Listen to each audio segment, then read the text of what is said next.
It's time for Pod of the Dead.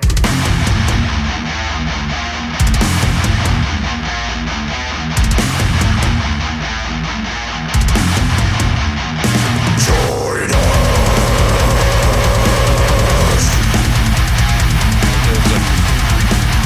Bothersome to me, but over the top. yeah, but I mean that's WrestleMania for you. Yeah, exactly.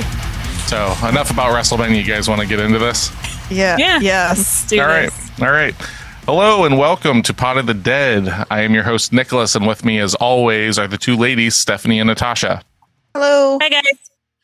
On today's episode, we are covering the 2016 horror film, The Autopsy of Jane Doe. Coming into this week, what were your girls' preconceived notions or history with this film? I've already seen it a couple of times. I realized while I was watching it again that I've seen it, I think, 1.5 times before watching it for the pod. Okay.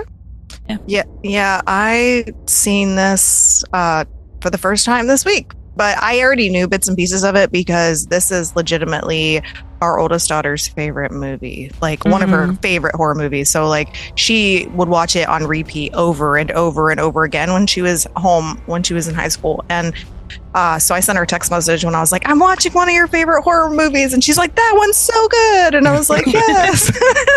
So yeah, so I already knew kind of like the spoilers of it and all of that because she talked to me about it. But I hadn't seen it in its entirety because I thought maybe I had, but I had not. So yeah, that was my experience with it. And I like the actors in it, so that was good. So yeah.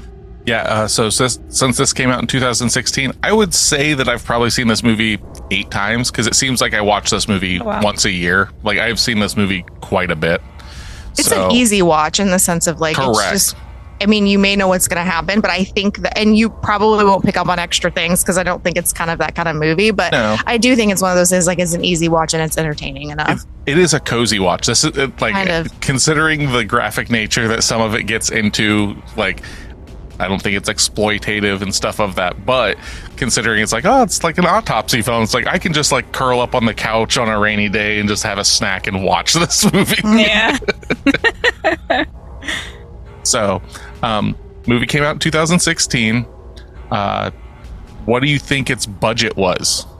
Here we go again. Yeah, that's right. Here we go again. Budget every week. I know. And like with this movie, it's hard because it's like it all takes place in one location, which is kind of cool. But at the same time, the effects that they use, and like I'm sure a lot of that's probably practical as well to make it look as real as it is. I think this is probably, I don't know if this is, I always say it's a bigger budget and it never is. So I'm going to say 10 million. Yeah. 6.5 million. Damn, Tosh, you're super close. The budget for this movie was $6 million. Yay! She still lost fucking Prices Right rules. Yeah. Oh, damn. Dang it. I know. $1. No. So yeah, $6 million is what it was made for. I think they did a lot with that $6 million. Yeah, I think so too. Especially with like the cast and everything they have in it. It was pretty surprising. But so what do you think with its $6 million budget it ended up making? Because it did get a release. Like in the movie theater? Yep, it did. Okay, so it wasn't like one of those things where it was like No. in 5 theaters for 3 days. Right. No, it was not Killer Clowns from Outer Space. I'm gonna say 22. Okay. Yes, the sounds of thinking. Yes. $17 million. This movie made a staggering $6.1 million. Oh, that's wow. so sad. They lost money. Well, while the They made 0.1 million. Well, but after advertising, I'd be So there's a reason for this, though. Okay. The Autopsy of Jane Doe failed at the box office. That was mostly the studio's fault, as it released the movie in a backwards manner. The Autopsy of Jane Doe premiered at the Toronto International Film Festival on September 9th, 2016. Soon after, IFC Midnight picked it up and first distributed it public via video on demand. It later went on to be released theatrically. Given that most people had already watched it by the time it hit theaters, it managed to gross only 6 million worldwide. Yeah, but they made money on streaming on demand, so that's kind of cool. So they probably did make money. I think it's that thing of like they saw the numbers they were getting just on VOD, and they were just like, "Fuck, guys, let's pop this. We should release this." Yeah, because that happens. Like it still happens to this day, where like something just blows up online, and they're just like, "Sure, let's get this into theaters." Trick or Treat is a good example of that. Correct. Because that did not have a theatrical release. Yeah, that was DVD, and now it gets like it's in theaters every year. Yep. So. But so this is I don't really remember coming like how I came across this. It must maybe it's less than 8 times, but yeah, like it must have just been on a streaming service, and that's where Kylie watched it. It was on a streaming service, and she came across it and was like, "Mom, this movie's so good, you have to watch it." And I was like, "I'm not watching that." Well, I now have watched it, but now I have watched it. Yeah. So this came out in 2016, which we have covered before in horror, but I'll give you a little bit of like what the top 10 supposed horror films for that year were. Okay. 2016. Autopsy of Jane Doe comes in at 10. Hush comes in at 9. Oh yeah. Okay. The Neon Demon, The Conjuring 2, Don't Breathe, that sounds familiar. Raw, The Wailing, Split. Oh yeah. Okay, we did talk about that. 10 Cloverfield Lane, and the number one film, and this isn't like box office, this is just like the best films. Yeah. Number one film for 2016, Train to Busan. That's why. Okay, that makes sense. Yeah. Nice. Yeah, that movie was the best horror movie of that year.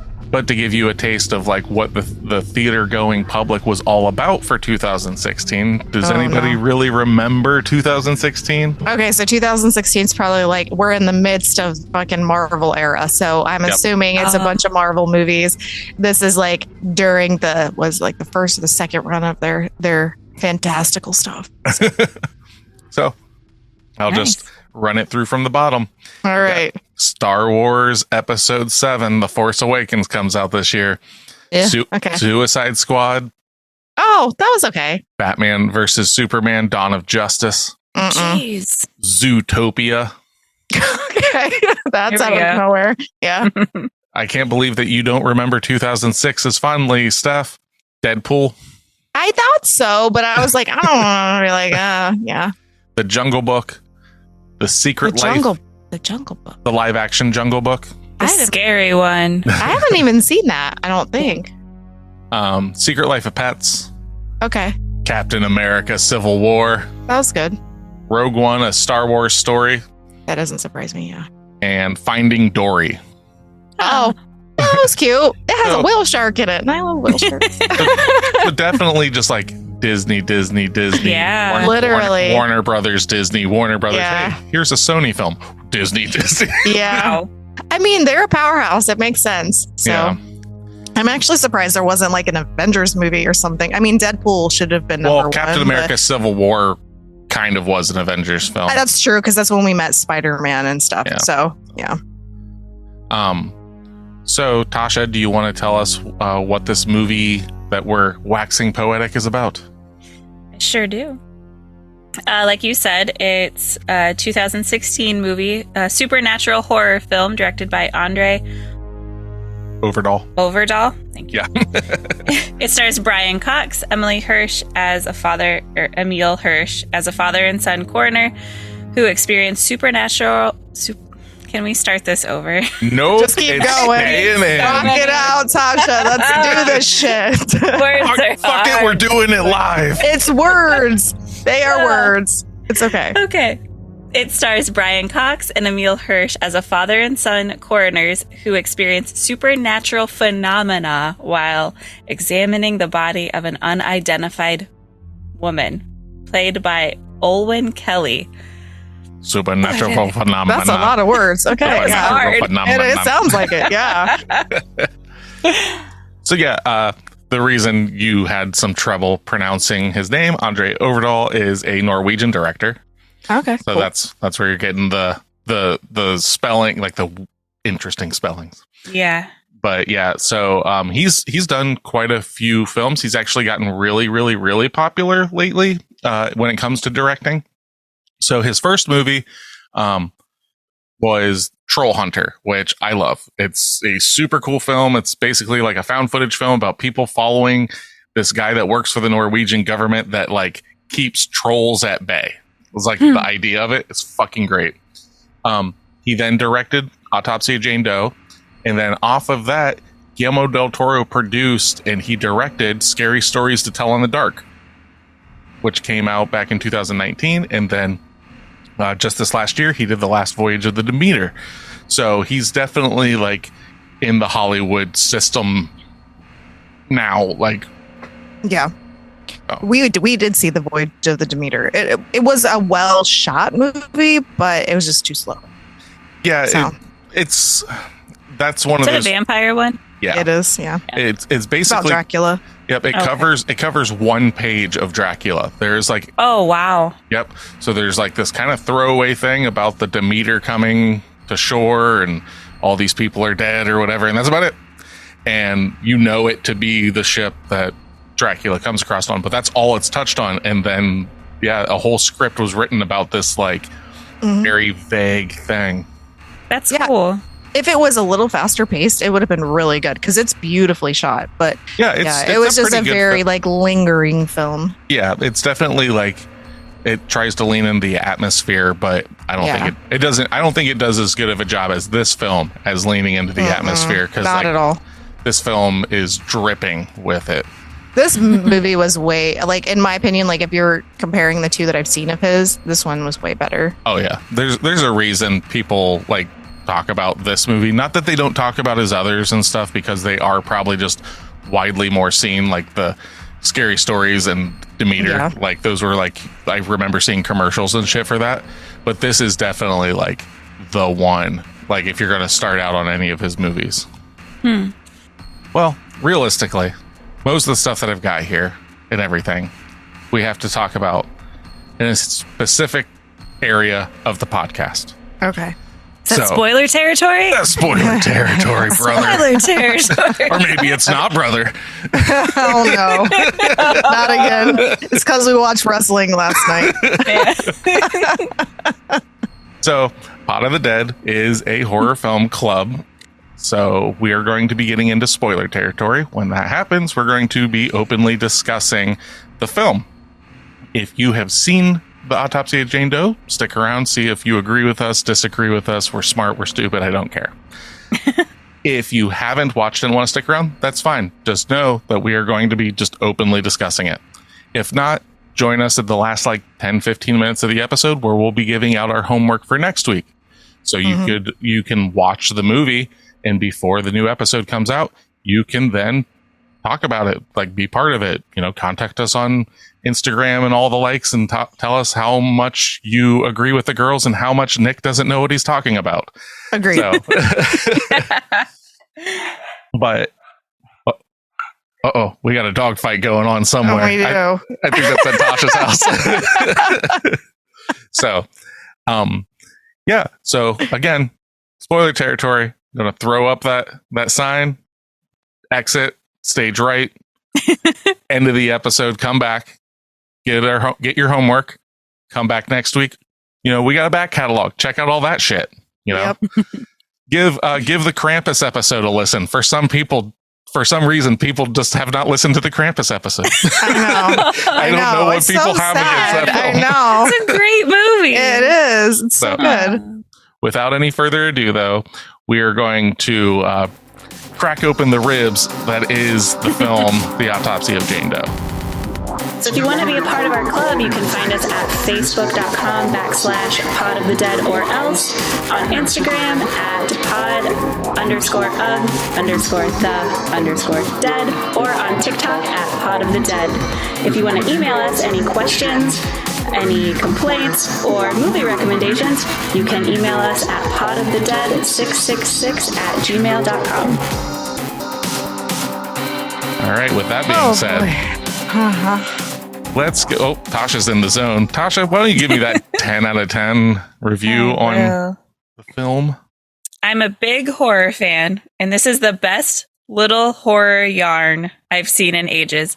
That's the most interesting way I've ever heard anyone describe a movie. A horror yarn? Yeah, like a story. A little horror yarn. The best, but like small budget, best little. It's just little. horror yarn. It's a cute little thing. Oh, so sweet. It's a little cute blanket. Yeah. Okay. Let's get cozy for Nick's autopsy movie. Yeah. Goddamn right. Yep. Right. Okay. Jane Doe is an excellent example that good horror movies are still being made. Top-notch story, effects, and scares. Highly recommended. Sorry. The dog agrees. Roxy's just trying to tell you what's up, and you just go. Yeah. She's just agreeing. Yeah. Is that what it is? Stop it. Okay. She's like right behind me. Producer Rocky's just like, come on. Yeah. You're sucking. Do better. All right. Well acted with some recognizable faces. Brian Cox is great as the small town coroner that leads the autopsy on the titular body. In one scene, he even manages to give me a sad lump in my throat, which is an unexpected feeling during an unnerving horror flick. Emil Hirsch plays his son and assistant, and though he's good, he doesn't have much impact as Cox. Rose Bolton makes an appearance as the town's sheriff. Where this film really succeeds is in doing something a lot of modern horror has forgotten about. It toys with the viewer's imaginations, creating an uneasy feeling out of the narrative, half light, sound, and shadows. This is not to say you don't get to see anything grotesque or unsettling, as certain scenes are not for the squeamish. I don't want to spoil the story, but we'll say this. The resolution is not quite as good as the build-up. It's very hard for a horror film, especially one that plays on fear and imagination, to deliver a conclusion that is suitably unsettling. This one half succeeds. But the ride is more than worth it, and the ending is far from a failure. If you like horror, watch this. Mm-hmm. So, sounds good to me. I think I'm going to turn this movie on right now. You girls continue on. I'm going to rewatch this film. Yeah. I have a movie to watch. Yeah. I like that person's review because they thought it out really well, where they were just like, yeah, this is, and then they didn't like ass kiss the whole thing. They're like, yeah, the ending was a little less, and I agree actually. So, and it's one of the, like, not to really get into it and stuff, but it is one of the, it's really rare that like when someone does a review and they say like, oh, the ending, but the rest of the film's so good. They're right. I 100% like can get behind, like, not that I'm giving this movie a 10, but I can still like see someone being like, the end is kind of meh, but everything else in this film, fuck it, 10 out of 10. So I can understand that. I can too. They're just a little more lenient with their 10s. Yeah, that's for sure. Yeah. Well, to me, it's like, you can't always have the best ending. Like, if you think about a lot of the horror movies we've watched, their endings sometimes are a little subpar compared to the rest of the film. So I think that I don't necessarily think that horror movies maybe excel in their endings a lot of times. So, Hereditary excelled at its ending. I'm going to be honest. Like, that movie definitely did. But there are some that we've seen that are just kind of like, I think horror films definitely are way more susceptible than most other genres of films for like dropping it at the 1 yard line. Yeah. So. It just, So, okay, I got a 1 out of 10 here. I'm curious to see. This is just one long paragraph. Like, they just didn't even know how to break it up. So there's no periods, no commas, and it's written backwards. Just one breath. Yep. Yeah, they must be angry. Must get opinion out. Body notwithstanding hatred. Yeah, so 1 out of 10. This movie has so many holes in it, you're basically getting ripped off. I understand you don't want to give a background or history lesson too early in the movie to ruin the suspense of sort of figuring out who Jane Doe is. I say that because at the end, we still don't know. Yes, you do. Yeah. Yes, you do. It's handed to you. I mean, they're not giving you her legit, like, a like vision of her in the past. If that's what and that would they ruin wanted. it. Yeah. Yeah, I don't. Okay. But this movie definitely needed some exposition, at least later on. No, it didn't. No, that's what's really good about this movie is like the lack of expository dialogue. Correct. And that's the best thing. It's like, it's a sleuthy film in a sense, or like a Like you're trying to figure out stuff like a detective would try to figure out stuff. And I liked that about this. So I guess if you don't like movies like that, you probably won't like this. It's like a Batman movie in a morgue. Kind of. Yeah. There isn't anyone there isn't anyone who is an expert on anything Jane Doe is causing, which is fine at first, but then as the movie goes on, you're basically watching a movie about bugs being squashed because the protagonists don't have any background on what they're dealing with. They're mortician. What? And he's looking at books and figuring out literally everything that comes out of Jane Doe. Yeah. I do Did not. somebody not actually watch this movie and they're just like, it's stupid. I don't like the name. I was too remember high. Bugs getting squashed. There was a bug that got hit with the bug zapper. Yeah. Like the fly. Well, it came out of her nose or something, and then it started bleeding a little bit, and then it went up to the bug zapper. I don't remember any other bugs. Tasha's just like turning her head away. She's like, it's so gross. Yeah. Okay. So let's see. Sorry, guys. I lost my location in this very long paragraph. Unacceptable. Okay. So, okay. Watching a movie about bugs being squashed because the protagonists don't have any background on what they're dealing with, so there's no possible solution to be found. Wait, hold on. So, bugs being squashed, no background with it. Was this guy watching like fucking Tremors or something like that? I don't know. They start making assumptions. Stuff happens in the meantime. They do dumb things like start a fire in the autopsy room. That wasn't dumb in my opinion. And what do you do with witches? We burn them. Yeah. Then Brian Cox jumps on the corpse, yelling at it to spare his son, and the next thing you know, his limbs are breaking. He didn't jump on the corpse. He leaned in. Yes. It doesn't make any body sense. Slams the corpse. Yeah. Listen here, brother. It doesn't make any sense. We're watching a movie with random things coming up that don't make any sense and are not explained. So I think that this viewer, it just really needs you to legitimately hand them every single thing, even though they kind of already do that, but like on a silver platter and not necessarily. Because I don't pay attention all the time, and I understood what happened. I want to go find this reviewer's history of reviews, and I want to see what they give it 10 out of 10 and why they do. Yeah. We just have to accept it, and then in the end, nothing is even learned. Essentially, 90 minutes wasted. If you're okay with watching an incomplete movie with cliches and cheap jump scares, then this is for you. Otherwise, steer clear of this stinker. I will say that the jump scares in this movie do not work at all. No, I agree. They're way too set up. Yeah, I mean, I was just like, okay, what are we? I know what we're gonna see next. Just give it to me. Stop floating it in the air. So it was just weird. But yeah, I think a lot of horror movies do that though too. They build that up, and then there's that music that's like ominous, and then it just pauses too long. Not the film I saw in theaters this week. Oh, yeah. I'll talk about later. Yeah, I forgot about that. Yeah. I don't jump scare easily, and it got me a few times. Oh, that's awesome. Yeah, that's like Nick's thing. It's like, I don't get jump scares. They usually don't work because they're usually set up like they are in this film. Yeah, they were set up poorly in this film. But I did feel bad for the cat when they were setting up the jump scare, because I was like, why are we watching more fucking films with dead animals? I am sick of this. Like, I don't like, and I'm like, at least the dead cat actually looks like a dead cat and not like a weird thing attached to a body like in the animator. But you shut the hell up. That movie was made for, I think, like $1 million. I know. And it's also, we're also talking like 20 some plus years apart in making. And it's a superior film too. Not by much. But Reanimator is a superior film. It's not, but that's okay. I'm glad you love it. That's all that matters. Yeah, exactly. Go back and listen to our Reanimator episode to see what I scored. Yeah. So, okay, Tasha, did you stay awake? And did you get, because we were worried about you, because we were like, Tasha doesn't usually like gross movies. And this movie isn't necessarily like over the top grotesque, but it is very visceral and like very like in your face, like holds no bars, like.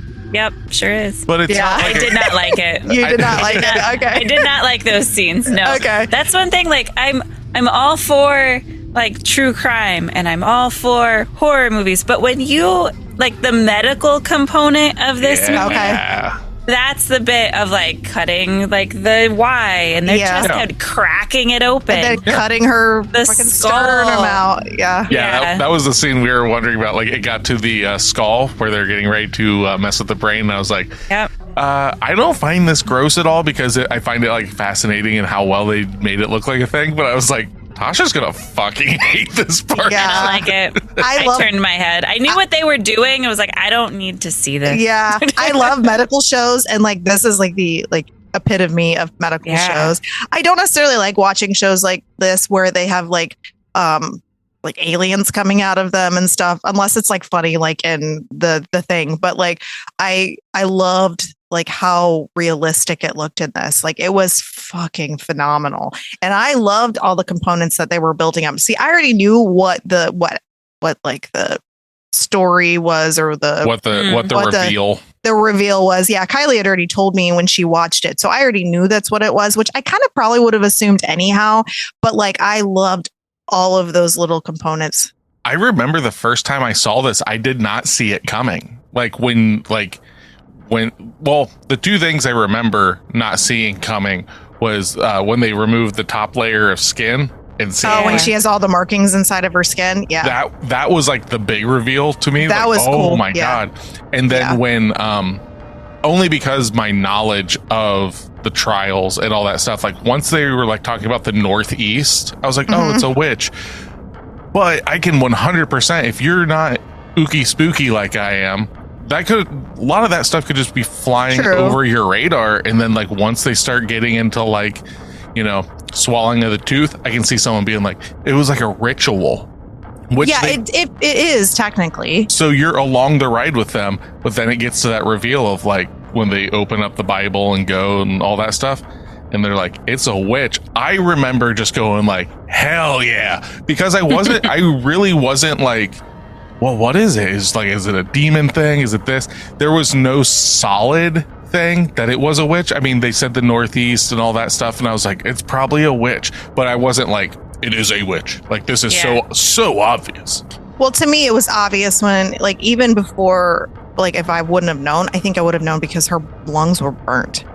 Okay. Like, because that's like the thing that kind of gave it away for you. Yeah, because it was like she has all these scarrings on the inside, and that part actually got me because I was like, that doesn't make any sense. Like her skin on the outside is like normal, and then like partially, like I think people when they would first watch it would just think that she was tortured because like obviously, I mean she was, but I mean like it wasn't a supernatural element like to it because like her ankles and stuff were broken, her wrists were broken, and I loved the component of like when they were moving her ankle and you could see the bone moving. I was like, that is so fucking smart. Yeah.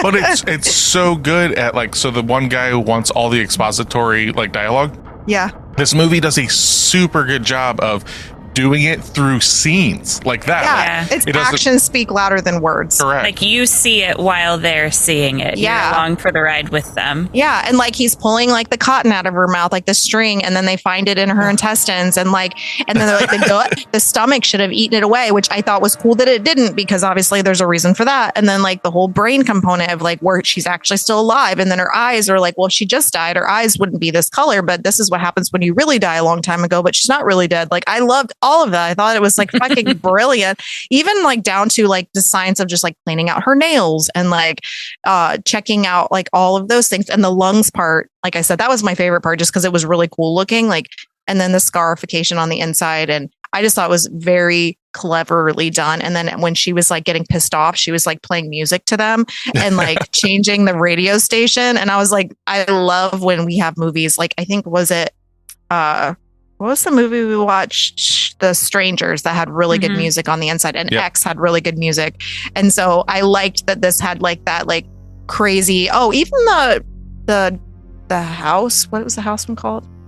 The Night House. The Night House. That one had good music too. Yeah, it was like where the radio randomly turns on or plays like weird music. I love when that happens in movies. I don't know why. And it's always like some like upbeat tune that's so like poppy and fun, and like, and they're having a storm outside, and I don't know. So how they got that though was that song that you're talking about. It was the Cowboy Church Sunday School. They released a 45 RPM single, and they play the song. It's called "Open Your Heart and Let the Sun Shine In." And so they took that 45 single and so it's supposed to be ran at 45 RPMs. They ran it at 33 1/3, and that's why it's got that like lower kind of, because it's not what you think a children's choir would sound like. When they said that, I was like, oh, and I saw that they slowed it down a bit. I was like, to make it creepier. Okay. Yep. And I was like, right on, cool, that's fucking dope. Yeah. And when we first started this, I don't know if you noticed this, Tasha. You probably did. I did not. So we're watching this. I'm like, that dad, the coroner, I know him from somewhere. I know him. I'm like, where do I know him from? And we're just going through this, and Nick's like, he's familiar. Like, I know we've seen him and stuff. And then Nick's like, he's the main bus driver in the, or whatever he is, in the Trick or Treat movie. And I was like, he's the neighbor. Yeah. Yeah. He's the one with the little dog. Yeah. Okay. Yeah. He looked familiar, but I never went back to look up the actors. Yeah. With Spite, the dog. Yeah. I was like, what? Yeah. Spite. Yeah. He just had a little makeup on in that film and everything. I remember him like, he's in that Secession television series. Yeah. And stuff like that.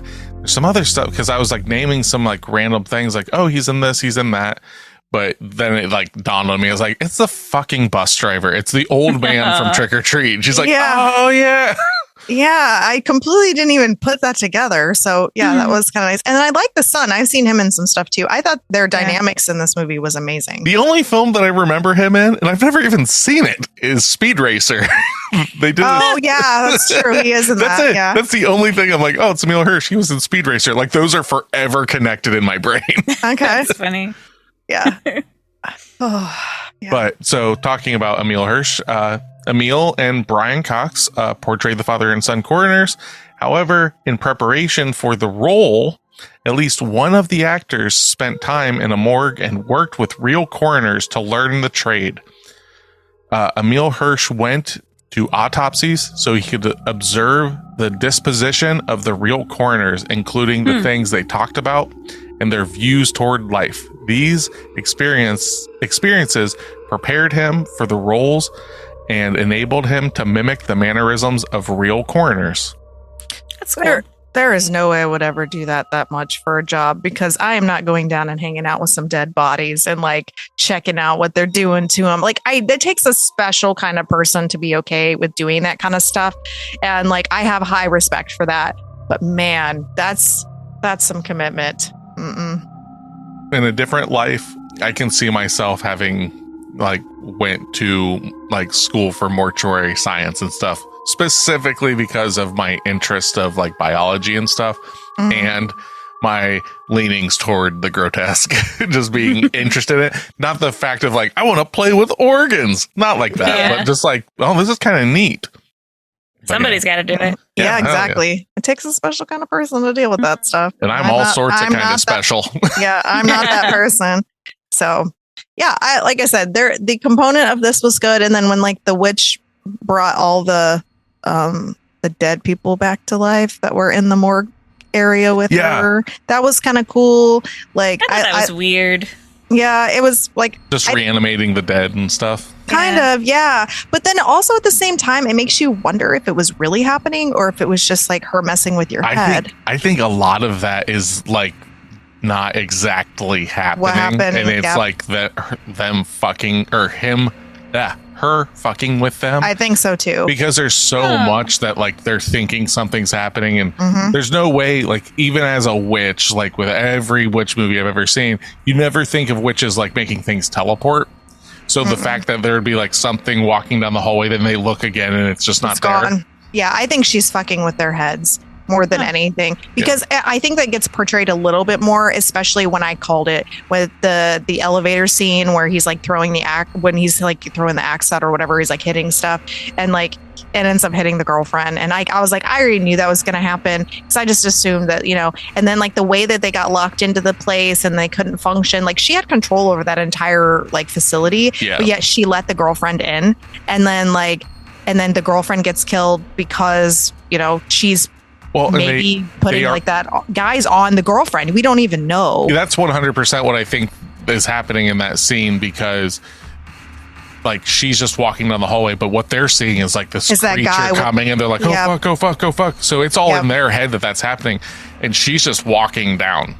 So like, yeah, to her, I can almost guarantee she's walking in here and nothing's fucking happening except the two guys are like freaking out like they fucking ate an entire bag of shrooms in the fucking like elevators, being like, I don't know what's going on, man. I think the cops are here, man.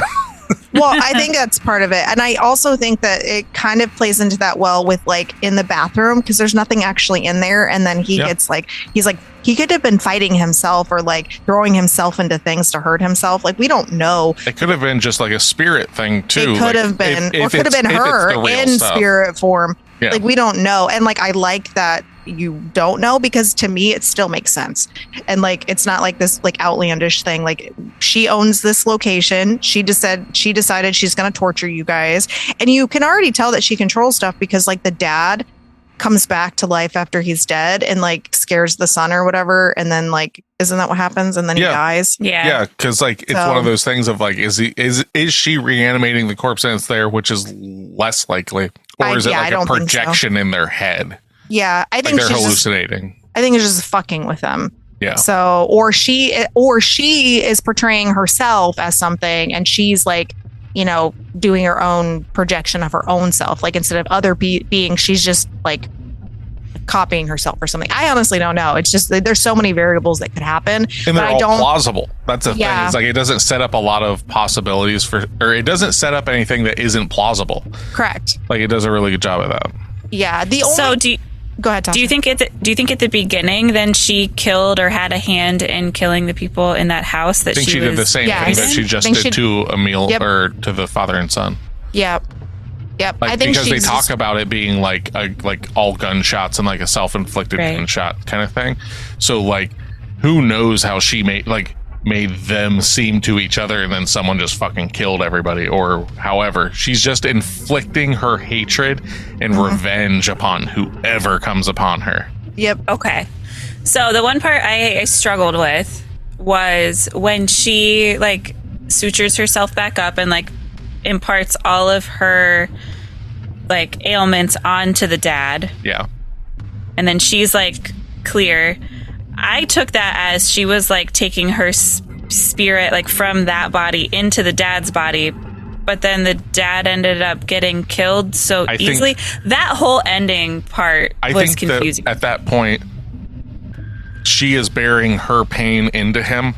That's why her like using witch logic here, but she's taking all of like the literal physical like scarring and stuff of her pain and suffering and just putting it into him. So it's not the fact, because he says to her, let me help you. So she's like, sure, because she's alive. She's still alive in all this stuff. So she's like, well then fucking here, then take all of this and suffer as I suffered. Okay, so then she no longer has that suffering then, because it's in the dad? Correct. And like, if the end is to be believed, I think she's alive at the very end, because her toe twitches. Yeah, and her eyes changed. Yeah, her eyes changed clear. Okay. I think that they swapped like life energy or whatever. Not the soul, not the body, but like, I feel like she's drawing his energy into her, and she's inflicting the same things that happened to her onto him, so then she can draw that into her to heal herself. So like, she's sucking the literal life out of him, and giving, and like, they're replacing the thing, so she can now be whole again. It's just like a swapping of energy is the way I looked at it as. And so he was getting inflicted with the same things that she had to deal with, so she could heal. And so that's how I took it, I guess. And then that's how she became whole again. And like, honestly, we don't know. Like, and that's one thing that I thought was interesting is like, so she inflicted these things on these people in the house, like she killed them and stuff. But does it take for the sacrifice of the human to say, take from me? And then she willfully does it because there's like that opening up of like willfully accepting that. And so she can then take from it. Or is there like a rule there? You know what I mean? Well, on that point, like does it need to happen? I don't think it's one of those, but I think it's more like, because she's a human. At the end of the day, she still is a human and stuff. So initially, she's just having she's like maniacal, essentially. Just like, I'm going to torture these people and blah, blah, blah. And they just get to a point that, Brian Cox's character is like, please do, like, just take me, please. So in an act of compassion, she goes, fine, like that kind of thing, like, sure, I'll do that. But then you have to also understand, she fucking kills him anyway at the end of the film, and she kills his son too. Well, that's what I'm saying, is she ends up killing Emil Hirsch's character at the end. So like, he's like, it's just another level of like this like fake compassion. I think I said compassion, but like fake compassion where it's like, fine, I'll do this. Kills him, and all he wants is like to protect his son. It's like, man, I'm gonna still fucking kill this But kid. technically, she doesn't kill the son. The son kills himself on accident. From her influence. Yes. She scares him to death. But Right, because doesn't the dad already like get stabbed in the stomach to where he's supposed to? He's already have dead. died? Yeah. Yeah, no, what I'm saying is what we see with her projecting him or reanimating the dad, you know, to scare him. She's already, whether that worked or not, she was still already in the mode to be like, this kid is getting fucked up. Like, Well, she's already playing the hope card to him because she's like playing like, oh, the hope that they're coming in and they're getting us out and they're cutting the tree down and they're doing all of that. And then it's not true because the music starts playing. He and starts like singing it. The guy. Yeah. Like, Yeah. And then sheriff. then his dad shows up and he dies. And I was like, that's sad. Because I was actually hoping at least somebody would survive in this. Like normally I don't care about that, but I felt like that would have been a nice ending. I mean, the witch survives, obviously. Yeah. But. I like that they all die and stuff like that, but it's also, I don't like the way they kill off Emil Hirsch. I think that is the big misstep. I think that there was enough meat on the bone for this film to like, you could have added an extra 10 minutes or whatever to like make that a better kill, because it's literally just a jump scare ending. It's no better than that. Just like, ugh, and then it's over, and then you get like your little like ending part where the sheriff's like, I don't care where she goes, go to fuck another county though, get her out of my county. Like that's the end of the film, you know. So I liked that ending. I thought that was cool. Yeah, I like just the subtle ding of the bell. Yeah. With all the buildup though of like what's going on and like how Brian Cox's character dies, to kill Emil Hirsch's in just a jump scare moment just feels kind of lame. And I think that that's mostly what people complain about, is that fucking kill. It was too, it was just too simple. They should have given him a little bit more respect, which they gave the cat more respect, honestly, if you think about it. You would be amazed by the amount of 1 out of 10 reviews on this that literally were just titled "Cat Dies." Yeah. So the watchers of this film want justice for what was his? I don't know. He was a grumpy cat, though. What was that? I don't know. He was a grumpy cat, though. He was a Now, Tasha, Sorry. all right, get through it. You got it started. Oh my god, this must be an exciting episode, everybody. Both of the girls are yawning. Oh my god. Yeah. My bad. Sorry. So like the special effects though on this film, especially for its budget and stuff, I can't really think, except for the Brian Cox jump scare at the end, because that seems really weird looking. Special effects in this, whether CG or practical, like granted they do both, nothing sticks out bad to me. Yeah, me like either. every single there's something for you, Tasha? The fire. I think the fire was a little overdone. Only the fire on the ceiling. Yeah. But I've never seen, I know that that's how fire can work and stuff. Like if it's burning oxygen. But I've never seen that. So I don't know. It's how it like shoots out of her chest cavity up to the sky, up to the ceiling. I'm not talking about that. I'm just talking about the way it looks. Like not the probability. Oh, you just think the way it looked was kind of shitty? Yeah. Yeah. It just kind of looked cheesy. I gotcha. So I didn't notice that. But you didn't notice that? I was just like, she's on fire. And then it's like, there's more fire. And I was like, that's crazy. Yeah, no, that was one thing I did not notice. But I normally do. But I do like the fire was burning like her pictures and stuff, but then some of them are still left behind. And like I liked all of that. I can't think of anything that I would pinpoint in this movie that was like definitely that kind of showed that it was like I was shocked at its budget. Like this is one of those few films that like, as well as all of it looked to me. Yeah. I would have expected it to be like $10 million or something like that. Yeah. So, oh my God, girls. I'm sorry. Both of you. Tasha just did it a second ago again. You just did it. Oh my God. I think you girls have enough said for this film. Do we? What? It's what? Maybe. It's what? Tell me right now, Tasha. It's not that great. Oh! my. All right. Is that what you want? God damn it. Get our reviews in. Let's It's get not- into reviews. Tasha, go ahead. The floor is yours. Here's our reviews. You know, it's not a 7 like you thought it was going to be. And that's not because of that has nothing to do with like little sister syndrome and like I'm going to do what you don't want me to do. Yeah. Well, now that you said that, that's what I think. I have a wasn't number in my thinking head that originally. Tasha's going to rate it. So I'm going to see if I'm right. Yeah, it was okay. I definitely understand what you're saying, Nick, about it being kind of like a comfy watch. I get bored with it rather quickly because of the lack of dialogue, because of it all being in one section, like one area. And I get that's the style of the movie. It's just not my jam. Yeah. Yeah, there were some confusing bits the first time I watched it. It definitely doesn't hit the same the second time because you know the big reveal. I'm gonna give it a 5.5. That's exactly what I thought Tasha was going to give it. I am so fucking good. I figured she would be like, it's mid, but it's a little above mid. I thought the mystery and everything of it would have been like the driving point. I knew that the gore was going to bother you, but I figured the mystery was like the reveals were going to be enough for you to be like, I think she's really going to like this. And you're just like, it sucks. But you have to really go ahead, Tasha.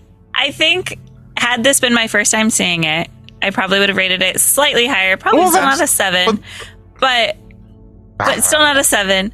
And it was slow. So for you to say that this is better than like the sailing of the Demeter or whatever it was, that makes me not want to watch slow that at all. movie. That's insane. Like I didn't either. It's because it's like so procedural. Maybe that's the thing is you just don't like that. Like right. I don't like step by step by step. Yeah, it has like a Law and Order vibe to it. Yeah, right. It does. Yeah, I need like scene changes and moving to different parts. That one time they were in the bathroom.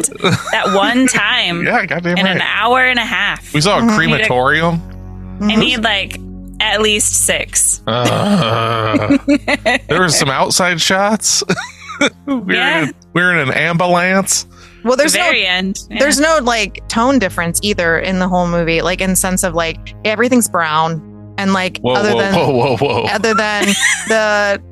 the fire, but like everything it's like, and then her pale skin. And I understand why they're doing that. They're like playing off of like how like literally porcelain skin she has compared to like the drab basement of this place. But yeah, I mean, the color could have been a little bit better in this. So yeah, but I figured Tasha would probably give it around a 5.5. That's exactly what in my head said. So that was right. So you go ahead, honey. No, you were already going. I thought you were giving your review. My review. No, I'm just talking. I was like, is she's she just giving a review on on to a my review? Yeah, I am. I'm sticking up for Tasha. No, she can say whatever the fuck she wants. The uhs and stuff were me feeling bad because I thought like for sure this was a winner. Yeah, I don't know if we'll have a winner with her if it has that much like open gore to it. Realistically, I don't know. She likes true crime. I didn't know. Like I thought it was so medically done. Like that's the thing is I don't think it's exploitive. It's not. Like there's points that they could have like went further that they didn't. Like when he's removing the rib cage kind of stuff and everything, they show him doing it, but they don't show him like the down in the cavity stuff. And like when they're doing like the vaginal stuff and everything, they just keep the camera up. They're keep it up by your head. About all of that. Yeah, I think they did a really good job. And we haven't even talked about that is a living woman, Alan Kelly, on that table 8 hours a day during shooting, because they said Overdahl said that if it was like a dummy or something, it would have been know. So noticeable. Yeah, the only way this would work is if it was a human body. That's crazy. I didn't even think about that. Yeah, like she literally, she's like a model, and she literally got the role and just laid there Laid for there. 8 hours a day for shooting. That is insane. exhausting. Yeah. Like On a imagine table like that. Ooh. naked, just around mostly Yeah. men, more than likely, like. Yeah. That takes a lot. So I give her props for that. So Yeah. is it a 6 out of 10 now, Tasha? We're sticking with 5.5. She literally God just damn it. laid there. Yeah. She just laid there. Yeah. Yeah. Tasha, watch what you're saying. This is a fucking family show. Okay? No, it's not. Well, no, it is. It's all family here. Oh, fa- you, like, we you know are what I mean? Yes. Okay, so I'm gonna give this movie a 7 because Wow. I think that it's something I would rewatch. I thought it was really beautifully shot. I liked. There wasn't anything of it I didn't like. Like realistically, like. Yes, it's not as exciting of an ending, and I did call a lot of the things that were going to happen because that's what happens in horror movies most of the time.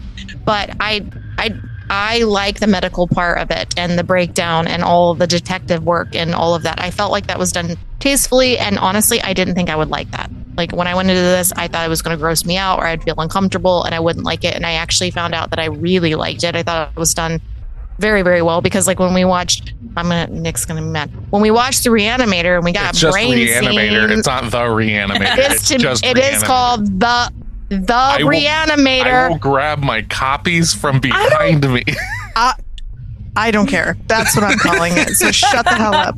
So Whoa. the Reanimator, when we get certain scenes in that, it is done like in a different form that I didn't necessarily like. And this, I liked it. So, and that's the only reason why I'm pulling from that movie because I can't think of another movie we've actually watched that's had anything that has to the this medical degree. stuff. Yeah. And so, I'm finding that that is an interest to me. yeah, Like, it sounds like it is. Yeah.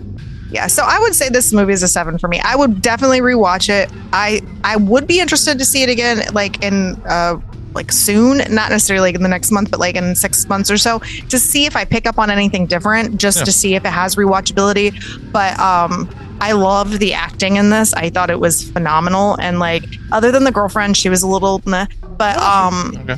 She was like a throwaway character. I had no relationship with her. I didn't care that she died. Like I didn't. There was no like. I wasn't sad. Like the dad, I felt really bad for because he just keeps getting the hell beat out of him, and then he's just caring about his son and making sure his son's okay. And I thought that was really nice, and I loved that about it. And I thought it was a really smart movie, and that's why I'm giving it a 7. So yeah, this is. Let me think here. I don't have my scores in front of me, but like, I'm just talking off the hip, okay.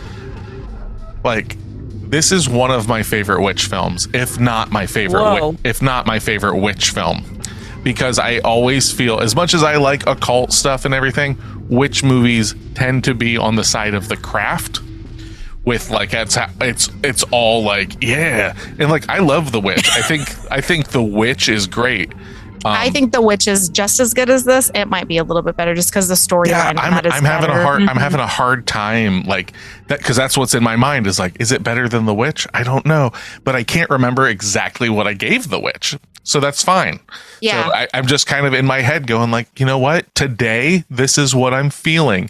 It could change. I could watch The Witch and think it's correct. This is all based on this viewing and everything, and I'm giving The Autopsy of Jane Doe, I think I'm going to give it a 7.75.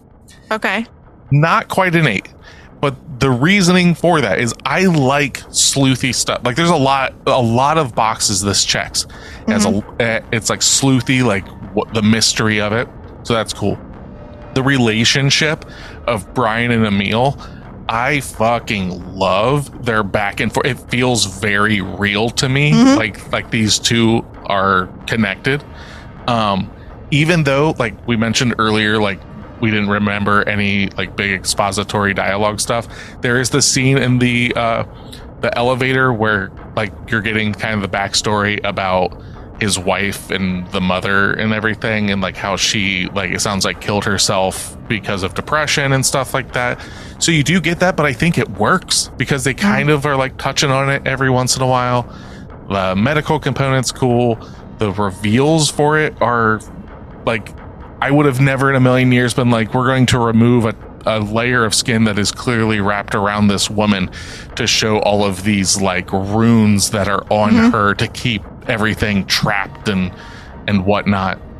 The gore, I think, is expertly done. Like, it's not gratuitous. It could have been. It could have been. That would have. That would have affected this film. Like, that's the tone, the story, all of that stuff together. Yeah. Like, this is almost an 8. You know what? Fuck it. I'm giving this an 8. Okay. I love this movie. I've been thinking about it, like, since we watched it. Like, man, I would really like it if, like, one of the t-shirt companies, like Creeporama or, you know, Terror Threads, why is there not an Autopsy of Jane Doe shirt? It could literally be like the covers and stuff, because yes, obviously there's a naked woman in the center of the film the whole time, but you don't have to show that. Just show like her fucking clavicles up and everything, and then you can make it all ooky spooky. One of those t-shirt companies, you go out there, you make one of those shirts, I will buy it from you. I would wear that too. I think I've learned after watching this and then watching The Witch, and like when they're like revealing stuff, I must like witch movies. Like and it doesn't surprise me because I like, you know, vampire stuff, and like I like extra things like aliens, and like I prefer those types of things other than like real life stuff. As in separation of it, like even zombie films and things like that I like better, but I really like the component of like the witch part, and her just being still the whole movie is what made the movie, in my opinion. Like, just that, I don't know, it was really good. That alone could be really bothersome for somebody. Yeah, like just the fact that you're seeing creepy. That the whole time. I'm just so desensitized that I'm just like, ooh, brain, that looks like a real brain. Yeah, awesome. Yeah. Yeah, it was. I could see where you could give it an 8. It was good. I liked it. So yeah. So what's that give us, Tasha, for our grade point?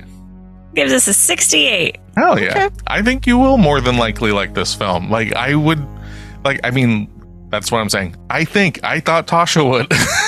And it sounds like 5.5. If it's on, you're not going to shut it off. Like, you know, like, in my book, it's like somebody's watching it. You're like, oh, okay. You're not going to be like, fuck this, I'm not watching that movie. Right. Can we watch something else? Because that's below 5 to me, is where I'm just like now actively like going out of my way to not watch said film.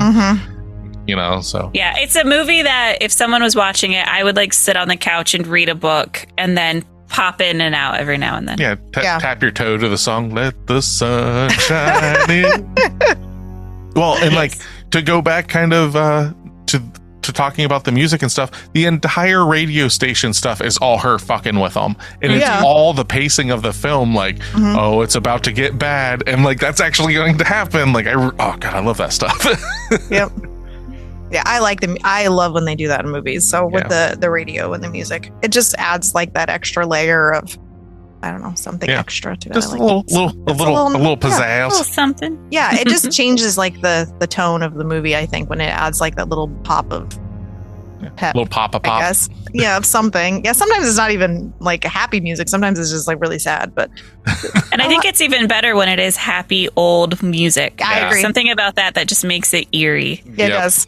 Yeah, it's very creepy. So before we get into homework and stuff, what did you girls ingest media-wise that you can champion this week?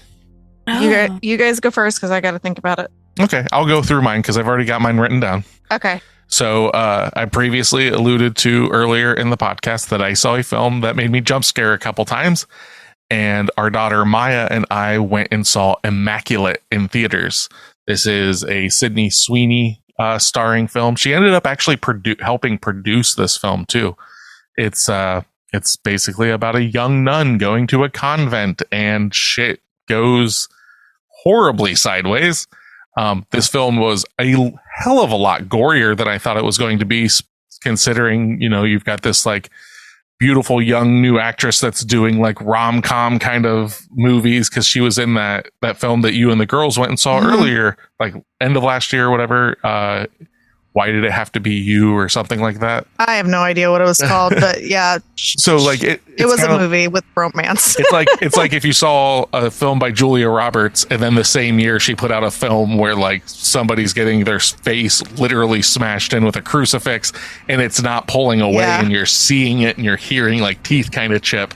Yeah. It blew my fucking mind with that shit. Like because like I think we were like 20 minutes in. I just look over to Maya and just sarcastically, because it totally is my jam, I just look over at her and I'm like, what did you bring me to? Because she was the one that wanted to see this. That's why she ended up going. She is not a horror fan, really. I mean, she'll watch them here and there, but she's not going out of her way to watch a horror film. She's not bringing it to the table. So my rule with all the kids is, if there's a horror film going into the theater, like in our town, and you want to go see it, let me know. And if the schedule works, we will go see it. Mm-hmm. So like, that's how I've seen films that I didn't really care for, but if the kids liked it, that's why I'm there. I have my pass for the year. Like, it doesn't cost me anything for me to go, and then I'll just pay the matinee price or whatever and get some popcorn, some cherry Coke, and get at it. Mm-hmm. So that was immaculate. And then I also I started and finished a book this week by Paul Tremblay. He is the author of the book that became the movie A Knock at the Cabin, that has like Batista and stuff in it. Oh, I liked that movie. That was good. Yeah. But I read his book Head Full of Ghosts, which Tasha, I'm suggesting for you to read this. It's a horror novel. Okay. But it deals with like possession stuff. Really, really, really good. I'm looking forward to reading some more of his stuff.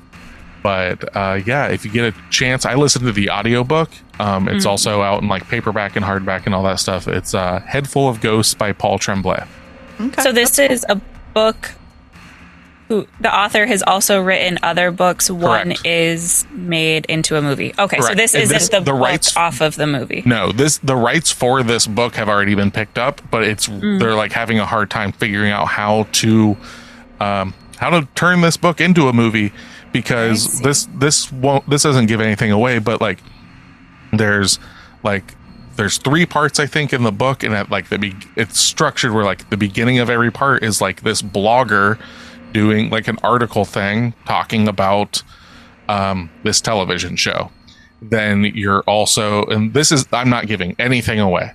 So you've got a blogger talking about this television show that was about a possession. Then you have one of the people from that television show being interviewed like 15 years later. And then you also have her actual experience through the television show it was like a reality show of a possession thing. So you've got all of these different views going on to something. There are things that are revealed to you, obviously, throughout the book and stuff. But no, it was really cool. I liked it a lot. Like, it was voiced really well, considering, obviously, I'm a man, so I don't know. But you're following female characters a lot in this. So it's like a female voice. To me, it seemed very real. Like, if I didn't know that a man wrote this book, I would have thought a woman wrote it, because it wasn't worded in ways that didn't seem like speaking to all of our daughters and stuff like that. Okay. That's cool. Yeah, I'll check it out. I got roped into Fourth Wing. I'm finally in it. Oh, okay. So I will. What is it? Check out Fourth Wing. It's a huge thing right now. Yeah, I was talking to Steph about it a while ago, and I have friends at work that are just like obsessed with this book series. Okay. There's a lot of people who are, yeah. Yeah, so started it. I've been like trudging through the first 10 chapters, and then once I got sucked in, I got sucked in. Okay. It's about dragons. That's the part that I honestly care about. There's like this...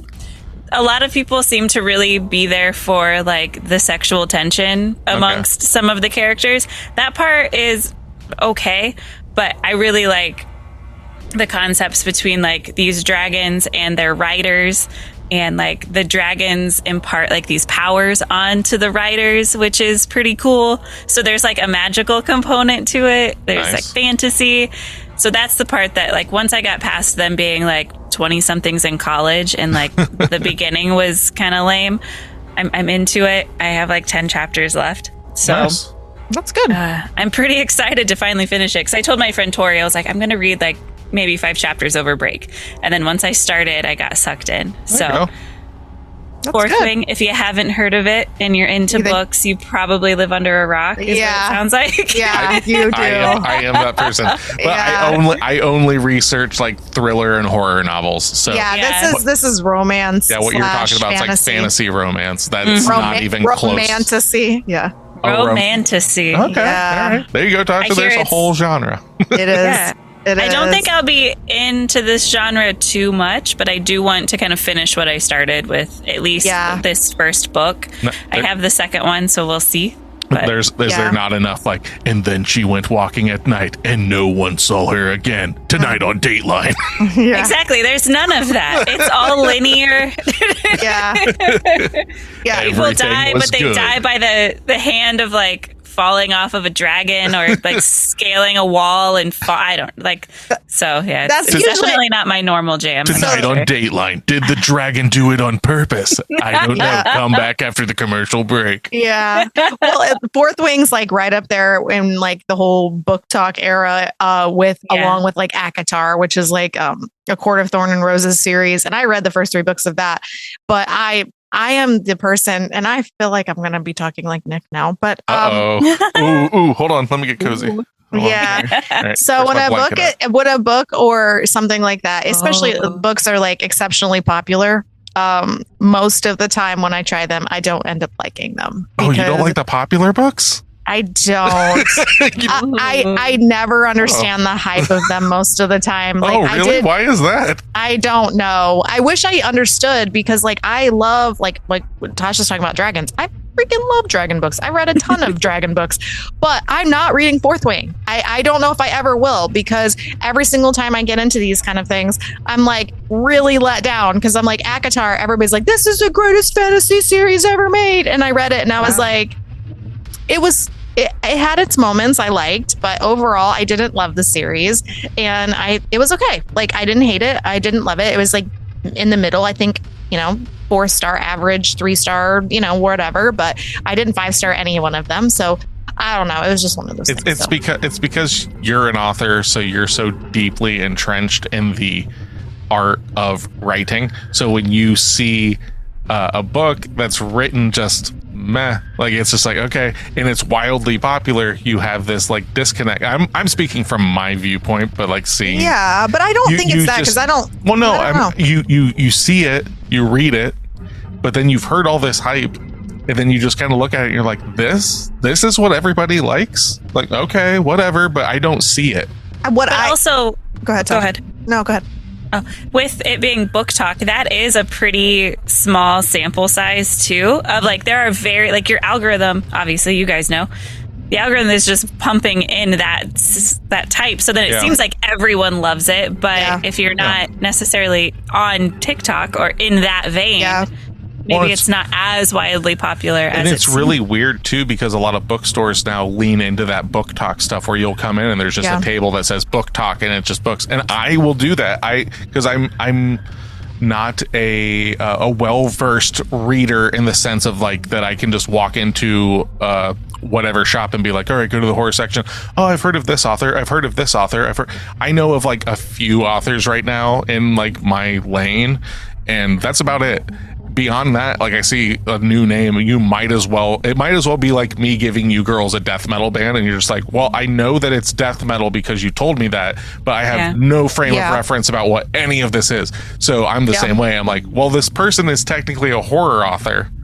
Are they good? I don't know. Because all we're ever fed in that, and I don't know if it's this way so much, it probably is with like romance and fantasy and stuff like that, but in horror, it's like, you want to read Dean Koontz? You want Stephen King? It's like, no, I would actually rather something different, but it's like, no, these are what you want to read.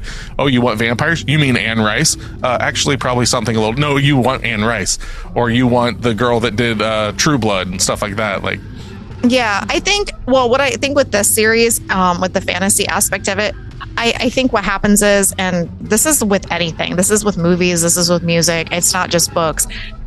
you got a publishing house behind you, and they're pumping fucking money into marketing and to giving out books to big influencers online, and that's how they're getting popular. It's not necessarily that the book's bad or great. It's probably in the middle, if you look at like a sampling of it, but it's because they're pumping out the amount of money that they are. It's no different. The perfect example of this is 50 Shades of Grey.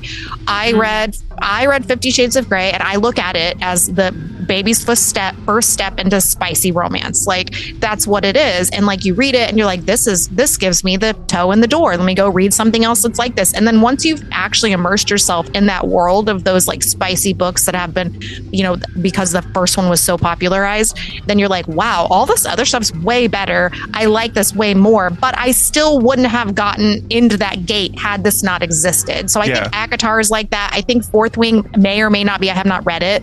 I think that's just the case because there's a publishing house behind all of these people pumping out. They want to make millions of dollars, and they got to do it somehow. So, well, and those books are probably, and I've never read them. I'm just taking like your viewpoint on it, but I can compare it to other stuff. It's just that, like, for lack of a better way of saying it, it's like they're so homogenized and just like chemically made, where it's like, is this going to be the best thing ever? No, but it's going to, like, I say this a lot, it checks a lot of my boxes. This is going to check a lot of like enough people's boxes. It's not about being everybody's favorite. It's about it being consumable. That's exactly what it is. And that's like, it's the product. The Marvel films, like all that kind of stuff. It's like, they're visually beautiful, so you can use it as the book cover. Right. Like, oh, the book cover's really cool. The marketing's all there. It's like, check out this new book by Colleen Hoover or whomever, or the new Marvel movie. And then once you get into it, you're like, that's all right. That's it. That's all. It's just mediocrity. It's like that aim for mediocrity, which is, for some people, they just want something that's just like, you know what? I got through that. That was a nice little story. Not everybody, I'm really bad about this. Not everybody is looking for the next best thing for them. Correct. I'm always looking for that thing to make me feel like the first time I saw, I don't fucking know, Jurassic Park or something. Mm-hmm. That's never going to happen because I was very young when that happened. But like, that's probably a bad example, but like that time when something just like sparks a new love of something for you, I'm always looking for that. And I love it when books can do that. Yeah, I think that's something special, at least for me, where a book can make me feel like a movie can, but it's just words on a page and you get a ton of emotion. I don't necessarily get that from Fourth Wing. I'm doing this to kind of like squash curiosity because I know people that this is like their favorite book series, has read Fourth Wing multiple times. So this is a series of books? It is going to be. The first one's out and the second one just got released last year, and that one did not turn out as well. So, and I know the third one's on the horizon. There's always that sophomore slump. Yeah. A lull of a trilogy. Yeah. Go ahead, Tasha. Oh, I was just going to change subjects, so go for it. Oh, yeah. No, I think that I think some people who are looking for books, just kind of like we were talking about the Stephen King, Dean Koontz concept, is like they just want everybody to tell them what to read, so they don't have to do that. They don't have to put in the effort, which is fair. That's 100% fair. It's no different than going to freaking Netflix and saying the top 10 things that are out. Let's just watch one of those, so I don't have to do any brain work. I'm just obsessed about the things that I like. I hyper fixate on. That's how I am too. And like, so when I read, like, I'm just going to give the example, like ACOTAR. I liked the books; they were good, but they weren't great. And I can see where people who are like, I want to read something. I want somebody to tell me what I'm going to like in romantasy. Give me this. And then they're like, wow, this was great. I didn't have to do any brain work. It was well written and it ticked enough boxes. Like, I think that, and it was creative enough. There is some really unique things in the storyline that make it stand out. And so I don't know. As for something that I'm going to champion this week, I don't know if I have anything that's oh my God, no tentacles? So I did read a book this week. More. Oh, Tasha, go, Tasha. What do you got? You sounded like TMNT there for a second. Go, Tasha. Go, Tasha. Go, Tasha. So something else. I took Y. I forgot we did this. I took Y to go see the new Godzilla movie. Oh, hell yeah. So okay. If you want monsters, Steph, I know you're big on if it's going to be a monster movie, there better be monsters. Yeah. It is chock full of monster fights. Okay. Very little storyline, just enough storyline to make it a movie. Good. tons of fighting. Good. Okay, That's what makes good. like Pacific Rim good. It's like, yeah, there's some Right. people. Now get Yeah. on to the 5 fucking robot Exactly. versus monster fights. They did a really good job keeping it in, like, with the monsters in the forefront. So I recommend Good. it. It's 2 hours long, and I was dreading that going in, but it flies by. Cool. Good. Yeah, Noelle went and saw that this week too, and she said, "Well, Mom, you like those movies. You would really like this one. This one was good." How did you think it compared to the Kong one, the one with Godzilla versus Kong? I like it better. Do you? Okay. I like this new one better. Okay. There's more. So it's about, I would say maybe about the same amount of monsters. You're in, like Kong's world that you- less. Oh, okay. Because we got introduced to that in the previous movie. That's why I was Right. wondering. So Okay. it's in there, just not as much. And then Okay. there are some fight scenes elsewhere and like on Earth, which I always like when they're just demolishing cities. Yeah. Yeah. Take down the That's awesome. financial sector. Yeah. Right. Yeah. Right. Yeah. Save us, Godzilla, from financial struggle. Yeah. Wyatt said it was the best Godzilla movie ever. Yay! High I'm praise. glad he liked it. Pretty That's cool. Because awesome. he's Yeah. he's a kaiju nerd in a big way. Yeah, he so. is. Yeah, Yeah. that's saying something. That's Yeah. awesome. He Yeah. wore his Metallica Godzilla shirt that you got him for Christmas. He Hell was yeah. set. Oh, that's Let's so fucking cute. do this. Yeah, he was ready. Shut up, Yeah. Mom. My stories are on. Yeah.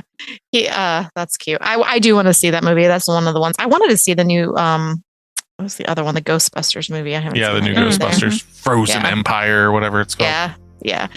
I lost my train of thought. What's your I'm trying to that's what I'm trying to remember. I had it and then I lost it. I knew I haven't I was like trying to think of like movies I've watched this week. We watched the Autopsy of Jane Doe, but like I didn't really watch anything. I've been working a lot. And so I had a book release this week and a bunch of other stuff going on. So that was going on. And then I can't even remember. Like I can't, I'm like, what do I have to champion this week? I don't have any books because I did read a book this week. It was terrible. So I'm not championing that. Yeah. That is right. I remember you saying a lot of that. Just like, I was I was like, it was a down week for you. it was. It'll happen. It will, yeah. And I didn't read any monster romances. No tentacle porn. Ugh. No. Oh, sorry. It should have led the episode with this so people could have just not listened to the episode. I know. That's They're all like, they listen we're for. waiting for it. I know. No, the one thing I remember now. So this isn't necessarily like an item specifically, but I do think that people are unaware of this. So I'm going to share it. So if this goes in the same vein of books, because we talk about that all the time, because that's my job. Yesterday we did this and we have one in our yard. It's called the Free Little Library, or Little Free Library. I think it's what they're called. Anyway, so in a lot of communities, they have these little boxes that people put in their yards on their own money. They do it themselves and they keep them stocked with books. And you can go and you can take a book or you can donate a book, or you can do both. And we have a lot in our community, and we have one in our yard that we put in last year. And we went around town last night and donated books and picked up books with the kids. And so the kids could get some books, and so I could, pick up some too that were maybe interesting to me. And there's an app for it. So if people are like wondering where to go to see them, if you don't know in your community, just get on the app and it'll show you any that you have in your location that people have paid to like put their location on the app. So we like paid, I don't know, it was like $35 or something to be permanently on the app. So people can kind of see, oh, well, this person has a free little library in their yard. So I would just, if you want to do something with your kids, or, you're interested in something like that, you should definitely check it out. So Oh, yeah. that's my thing this week, since I don't have anything else to offer because I suck this week. I thought you were going to talk about the thing that you blew my mind with, since I do audiobooks and stuff, the Libby app. Oh, yeah. The Libby app is another one. I don't know. I didn't know about it. Like, Oh, yeah. That's another. Okay. So I guess we're talking about free ways to get books. So let's talk about the Libby app. Libby app is connected to your library. And so there's another app too, but this is the one that I prefer. You go on there, you find the books that you want. If you're looking for indie authors, you're going to be a lot less likely to get them. But if you're looking for more traditionally published stuff, you're definitely going to pick that up on there. They're ebooks. They actually they like sync with your Kindle. So like your Kindle app. So like once you get them downloaded, it's not difficult to use. And you can like literally reserve ebooks on their site. And then because they only have so many per state or whatever, like based on your library. And then you go in there and you borrow the book. And then some of them will just already be available then. But if not, it'll put you on a waiting list and you'll know when you're probably going to be getting it. And then you can also do it for audiobooks. So I know audiobooks are really expensive.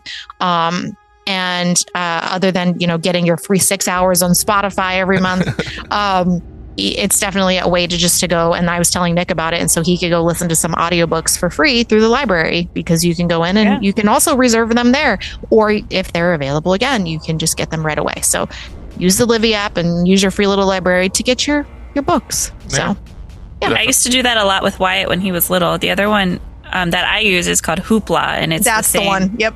Yeah, it's really cool. I like being able to do that like on the go with especially when Wyatt was little, because I would just put him on the iPad and he could flip through like kids books on there too. Yep.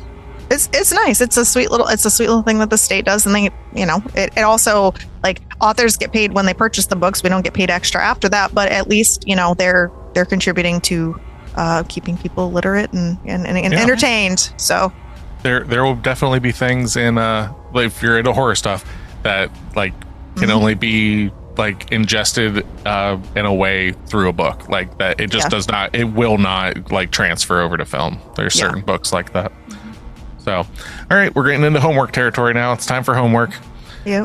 So spoilers are done. We're done talking about the Autopsy of Jane Doe. We are now going to talk about I believe it's 1978. Yes, we're going back to the 70s.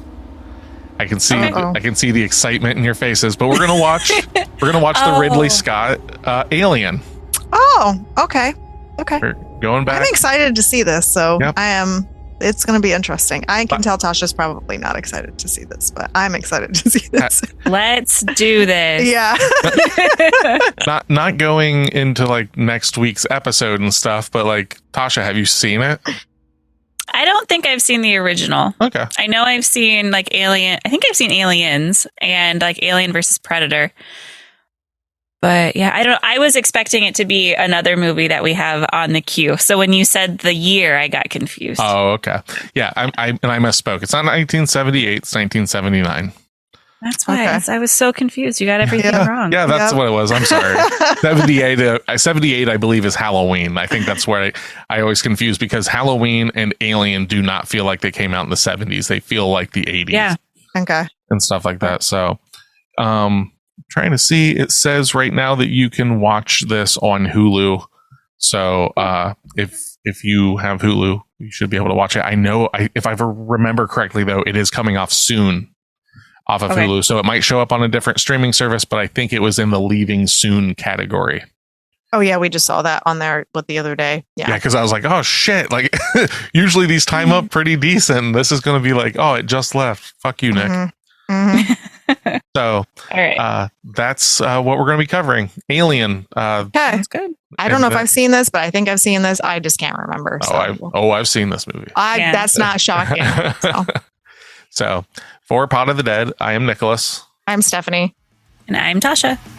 Come back and listen to us, or else.